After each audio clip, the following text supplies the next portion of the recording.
You ask Tiger to solve. This deals with linear equations with one unknown.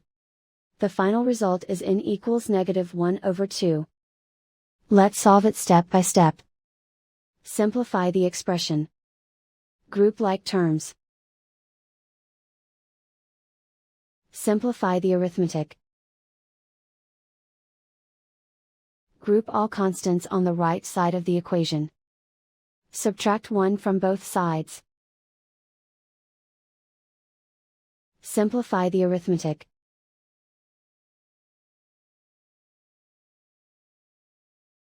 Isolate the n.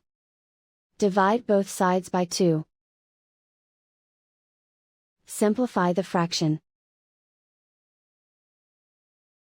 And so the final result is n equals -1/2.